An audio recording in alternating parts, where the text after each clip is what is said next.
Sam.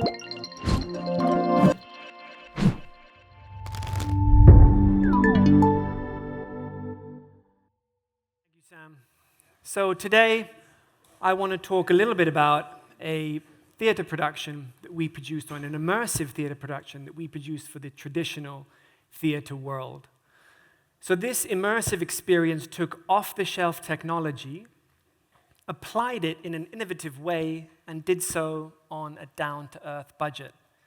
And the end result was the transformation of a traditional children's theater production into an immersive augmented reality performance that toured across Norway in 2023 and will be touring again in 2025. So a little bit about Glitch Studios. So we are an immersive production studio specializing in creating bespoke virtual reality and augmented reality productions for the cultural heritage, theater, and private sector. We've been operating for about 7 years now and have offices in Oslo and Istanbul, and now recently have opened an office, a one-man band, I should say, myself, here in London. And we're in the process of pivoting the company to look exclusively at location-based virtual reality for the immersive experience sector. So we're quite excited to have found the Immersive Experience Network and look forward to being an active member of this community. So traditional theater has a long history of struggling to embrace new technology. And I think part of this is when you take theater and you flatten it on a screen, it loses a lot of its immersive magic. That's why when you see pre-recorded theater on YouTube or on traditional television, it has generally quite a poor uptake. And we believe it's down to two core factors that immersive theater take full advantage of. The first is suspense. Well, until it pops up, I'll explain it. It is a spatial experience, meaning when you join a theater performance, be it traditional or immersive, you are in a 3D space. You're in the 3D space of the auditorium, and of course the actors are on a 3D space on the stage. It's also a shared experience, and that's not just sharing the experience with your fellow audience members, but of course sharing that with the actors and vice versa. And we see that immersive theater dials this up to an 11 by having the actors get up close and personal to the audience or moving the audience through a physical space. So this was our starting point with Briar and Rose, a traditional children's theater production set in a traditional theater that had the ambition of bringing on board immersive technology, but in a way that was a shared experience, engaging, involved, and most importantly, not overshadowed by the technology, which of course VR and AR has a risk of doing when you're producing these kind of performances. The brainchild, or I should say, Briar and Rose was the brainchild of theater director Cecilia Lundsholt, who is the theater director of Vestland Theater in Norway. And it was a co-production between 3 theater companies, Vestland, Nordland, and Theater Vart. And they had a vision of creating a 1-hour theater performance in which real actors on stage interacted with virtual characters in augmented reality. They wanted over 200 guests and audience to be having their own AR headset.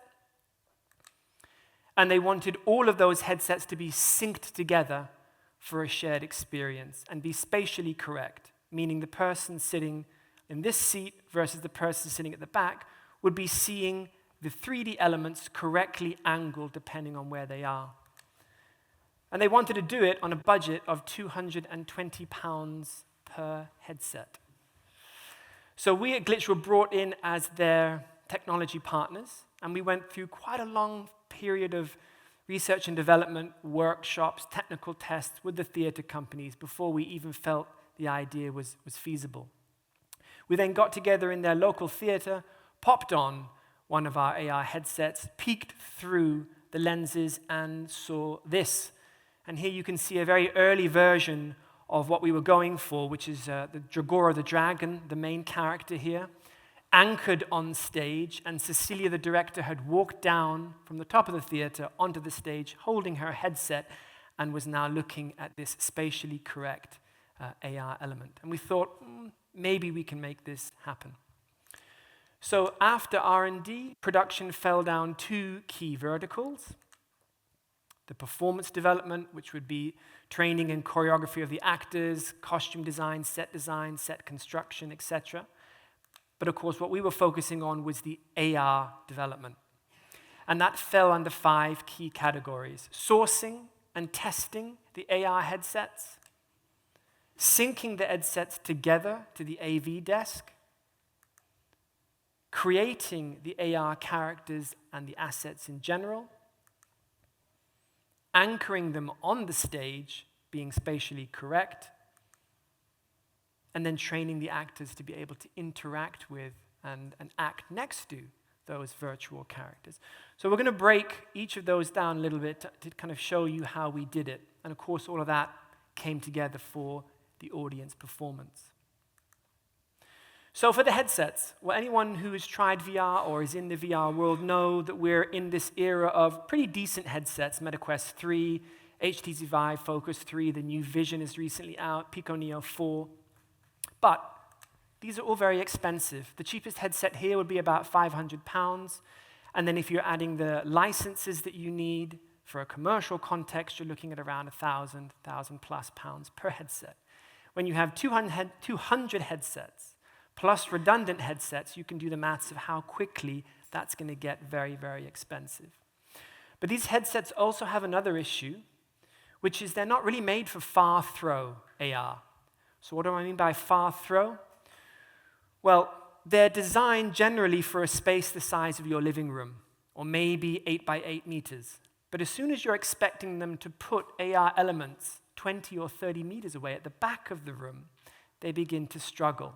And they struggle even more in low light conditions, which is, of course, what an auditorium would be. So really, these were not our best choice, especially from a budgetary point of view. So what did we do? Well, we took one of these and we smashed it in one of these. Samsung A34 is £190. So it's a very entry-level mobile phone. And one of these headsets you can find on Alibaba for about £20, £25. What was unique about this, not only from a budget perspective, is the phone camera that you will get, even on an entry-level phone, is far superior than what you have in the current generation of mixed reality headsets.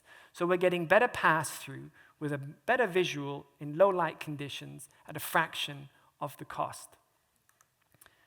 The end result was a little bit retro. This is got a bit of a 2017 vibe to it going on with this kind of like telescopic feel to it, but it was functional, and it did so, as I said, without busting the budget. So we have our headsets. How did we sync them up on stage and, of course, for the overall performance? I should note at this point that Byron Rose was a touring performance. And that's super important because, of course, if you're in a fixed theater, you can put all the bells and whistles you want around that space and not have to worry about tear down and setup. Byron Rose went to 50 venues in 60 days. So the solution that we created for them had to be part of that tear down and setup that theater companies go through as they're touring. We also wanted to set it up in a way that it had 0 manpower. What I mean by that was when the performance was happening, there was no AR technician. It was all synced up with the same people that would be running a traditional theater production. There was someone that was responsible for packing them up, charging the phones, but when the performance was running, that person's role was obsolete. And this is how it worked. The AV desk, responsible for sound, video projection, lighting, they would have a MIDI controller, and anyone in the theater world will know that's a bog standard piece of kit that you'll find on an AV desk. That MIDI controller will send a signal to a server, which is basically a computer underneath the desk, which translated the signal to a prompt that went to a local area network. And that is basically 3 routers in the auditorium, things you can buy in PC World, again, very off-the-shelf stuff, not expensive. And those routers obviously sent the signals to the VR headsets, or I should say AR headsets, to then prompt an animation or a change of sequence in animation. So quite a straightforward and simple process. Few moving pieces, and of course, the less pieces that are moving, the less risk you have of points of failure. So we had our headsets, we knew how to get them on stage. How about creating the assets? So we have a team in-house that both create and animate our characters, from the magic fairies to Dragora the dragon, you can see here. But this is where we came a little bit unstuck with regards to our choice of chipset. So the A34, like any entry phone, is super basic, and so there's only so much bang you can get out of it before it starts to chug. So there was an extremely fine balancing act we had to play of what could we squeeze into the headset, or phone I should say, before it began to overheat, lose frames, and you don't want that if you're wearing that close to your eyes. But anyway, it was a learning process of figuring that out step by step, and a refinement. So we had the AR assets. How did we anchor them on the stage? I don't know if this video is very clear, or even playing, it looks, oh, here we go, bit of a judder there. It's not very clear, but I'll describe what you're seeing. You have here 2 actors that are talking, and behind them you can see a pattern, and this is an augmented reality moon. So just keep that in mind. A lot of AR that you find on a mobile phone is faked AR. If you've tried Pokemon Go, it's not really AR. When you see that Pokemon drop in front of you, the phone kind of has an idea of where it is, but it doesn't really know. And I think that's really important to tell. When you have Meta Quest 3 or Apple Vision Pro, it does know where the AR elements are, but it can't do so 20 or 30 meters away. So what did we do? We hacked it. Anyone tried AR back in 2012 when it was a QR code? We've all done that. You scan a QR code, boop, up pops an AR element. Imagine that, but on a real mega big scale. What you're looking at there is a pattern at the back of the theater, which is always on display for the entire performance. Doesn't matter what changes around, that pattern is always there. And of course, that will tell all 250 headsets where to anchor the characters on the stage. And so there again, you can see the pattern in the background. And again, it's just changing color. So the actors themselves, well, they obviously weren't wearing headsets. So they didn't really have an idea of where the characters, the augmented reality characters, were. So we had 3 things to help them along the way. One, of course, was just a lot more stage time, a lot more rehearsals, a lot more choreography. Then we had lighting cues. So we could obviously project lights to tell them where the AR characters were. And then, of course, sound cues to tell them what was happening, or at what point what was happening. And I should note that these are not pre-scripted animations. The AV team is actually choosing when to trigger these, which gave a lot more organic feeling when the actors were interacting with them, that it wasn't just a set sequence of so many seconds that they had to make sure they kept up with. Which again, I think showed you the robustness of the solution, because one click on the AV desk, almost instantly you're getting a response in the AR headsets to change the animation. And again, I'm not sure why these are so blacked out. They look fine on there. But anyway, what you're supposed to be seeing here are our audience. There are some children there, and they're popping their headsets on and taking their headsets off. I want to highlight 2 things here. One was that these AR headsets allowed user agency. So suddenly we could allow the audience to interact with the virtual characters. And we did that in various points. It could be that they had to shoot magic arrows at Dragora the dragon. And you can have a whole auditorium of kids screaming as they can see their virtual arrow interacting with the character. The headsets were also not worn for the 1-hour duration. And there was a few reasons for that. The first, of course, is we were not looking to overshadow the theater performance with the tech. We wanted the tech to enhance it, but not to dominate it. The second reason is, of course, you're dealing with children up from 6. So small heads, small necks, you're not going to want that weight on their head for prolonged periods of time. So it was around 6 hours, 6 hours, my goodness, 6 minutes of AR performance and then a 10-minute break. And that also allowed our bare bones chipsets to cool down. Because you max it out, after 6 minutes of it running at absolute maximum capacity, it needs a break. So we would auto shut them off when the headsets were not being worn. And so this is where we started. And this is where we ended. And again, it's a bit dark, so I'm going to have to explain what you're seeing. But you've got Dragora the dragon here playing with her tail. You've obviously got the marker, which is where the headsets are tracking. Out from behind the rock, you have actors now appearing, and then interaction between the dragon and the actors is happening. And all these effects that you see here are a combination of video mapping, so obviously real-world video mapping, and particle systems in the augmented reality headsets. And they blend quite seamlessly. So we found that you could do a lot more effects in a way of using both the real and the virtual. So Briar and Rose has been for us a great success and a great story. We think it's come down to a number of factors that I mentioned earlier.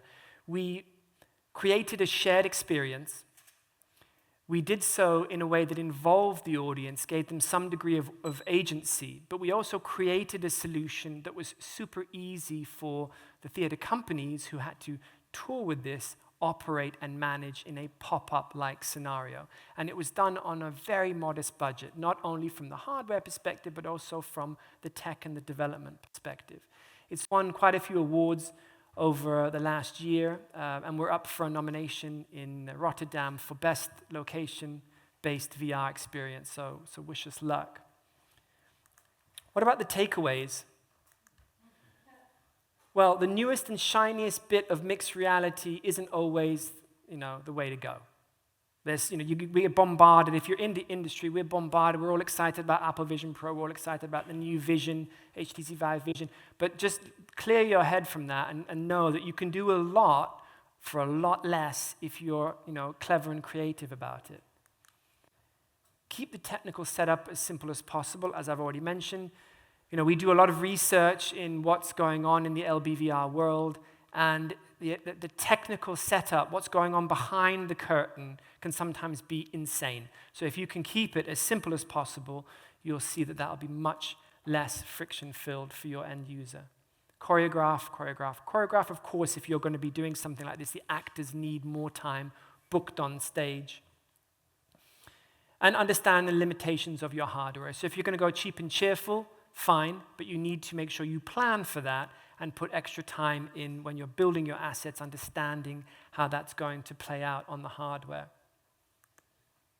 And then finally, appropriate marker size and height.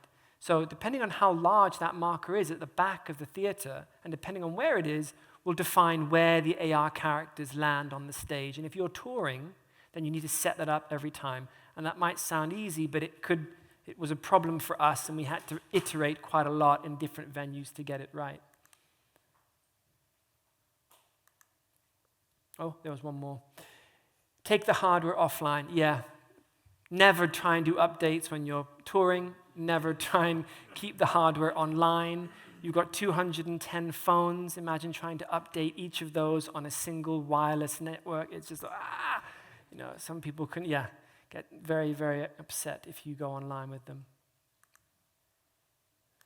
And I mean, that's really it. We at Glitch believe that Briar and Rose was the start of what's possible with using augmented reality and virtual reality within a theater setting. And as I mentioned, we're now pivoting quite strongly into location-based virtual reality settings within the immersive experience industry.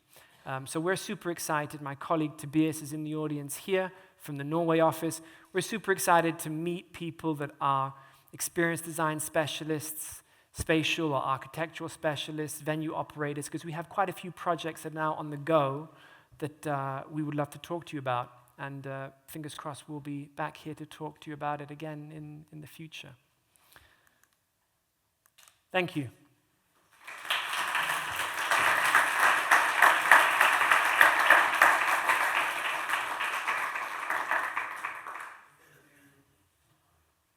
Can we do a quick Q&A, so if anyone has any questions? Hi, thank you very much. Could you talk a little bit about sightlines and how they related to the marker? Did you ever have to limit sightlines in the theatre? Did you introduce where in the theatre a headset was going to be sitting, or was the marker alone enough? So that's a great question. So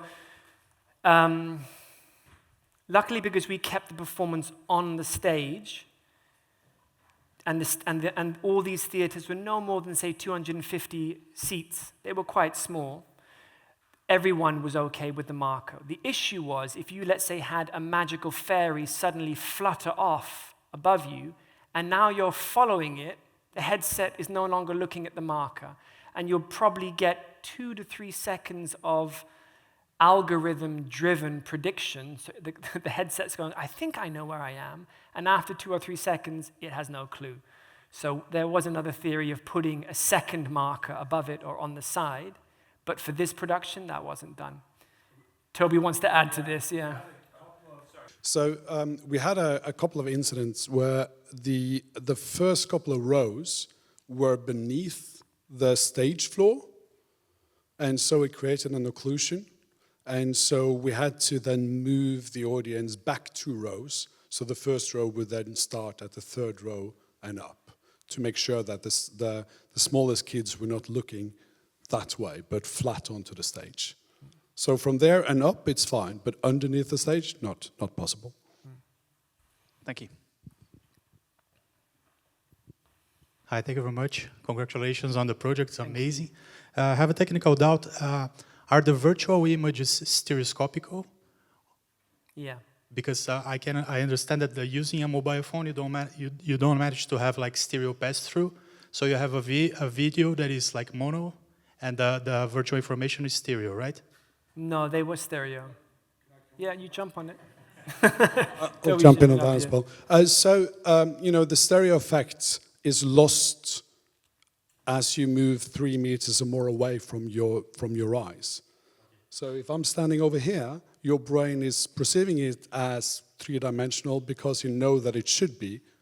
But if I placed a cutout character of him there in a cardboard, your brain wouldn't see the difference. So we started in stereo, and then at some point we said, what the F are we doing? Because what's happening down there at stage is so far away, so we can squeeze more juice out of the hardware by having it in mono. And no one knew the difference. But yes, we started in stereo. But you can do stereo. We can do stereo. Yeah. We started in stereo, but when we realized that there were no points, then we could get more quality out of the phone hardware by doing it in mono. So you split the image and you see exactly the same image in both eyes, right? So we ended up with not splitting the image. So inside that headset, there's a very cool optic that allows for the kids to see this with 2 eyes, but on one surface. And this optic is really great because the distance between the eyes of smaller kids and then grown-ups would change. So if you were to deal with this in another way, you would have to adjust the distance between the eyes for the headset. And now with this kind of mono-optic display, we didn't have to do that. So you're watching a wide screen in front of your eyes, and it doesn't matter how wide your eyes are apart or close they are. Yeah. Hiya. Looks amazing. Well done. Now that you've done it in a kind of proscenium art setting, how easy would it be to adapt into something like In the Round or Promenade or something like that? Yeah, and that's really where we want to go with it. So we're now workshopping with the same theater companies to see how we can take it off the traditional stage into a setting. Now, in that scenario, we're leaning more towards full virtual reality, but you could still do that in augmented reality as well. It would be a case of where the markers are going, or if you're staying within a small enough space, then you wouldn't need to worry about having markers at all. Thanks. Also, obscenely specific tech question. In terms of lighting and matching the lighting on the cues on the stage, are you guys dealing with lighting in sort of the shader level, or are you actually adding sort of TD lighting to the entire environment, if that makes some sense, in your AR image? Yeah, that's a really good question, because the first few shows we did, the characters were not lit based on the stage, if that's what I'm understanding your question to be. So you'd have a red glowing background, but the dragon would pop because it's got a slightly grayed out light lit in the virtual world. So we did have to go back and start relighting the characters to match them to the real world lighting. Were you adding lights in the virtual world? Yeah. Or were you just doing that on the skin of the? No, we were lighting adding them. light. You were adding Yeah. lights. Okay.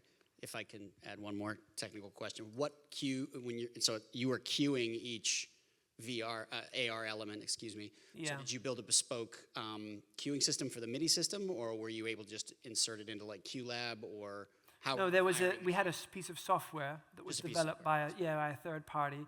It was a very simple Unity plugin, the Unity game engine plugin, where you could just cue sequentially what you wanted. Yeah. Thank you.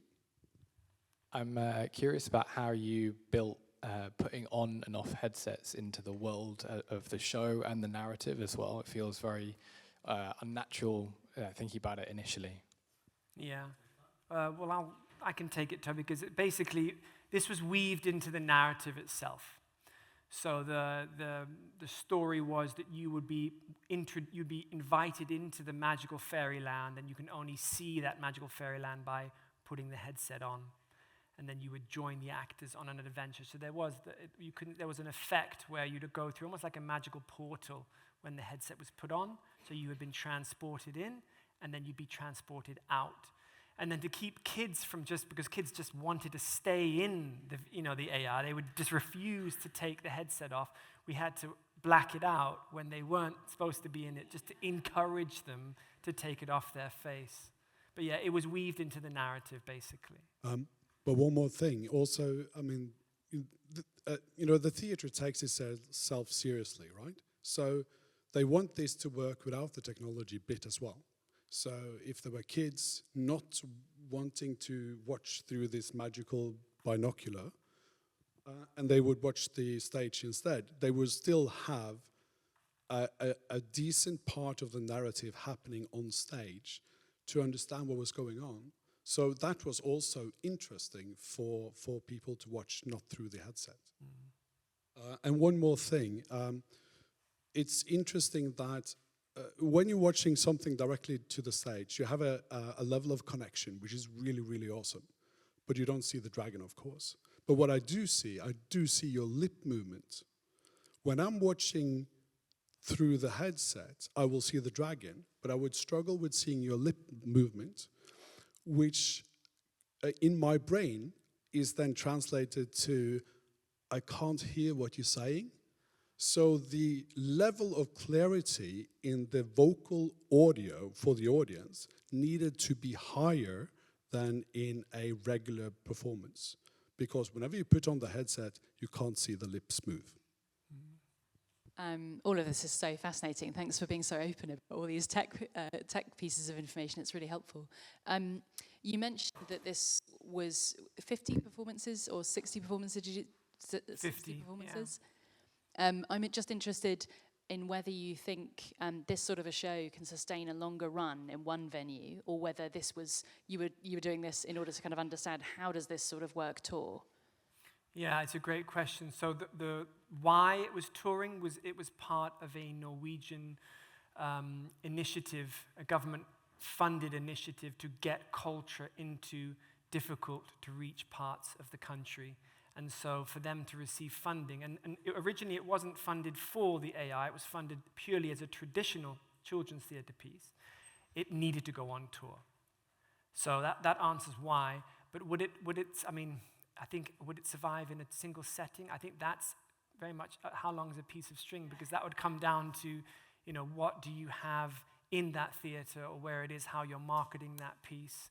I personally believe it would, and that's exactly why we are kind of going more heavily into this as a potential market segment. Great.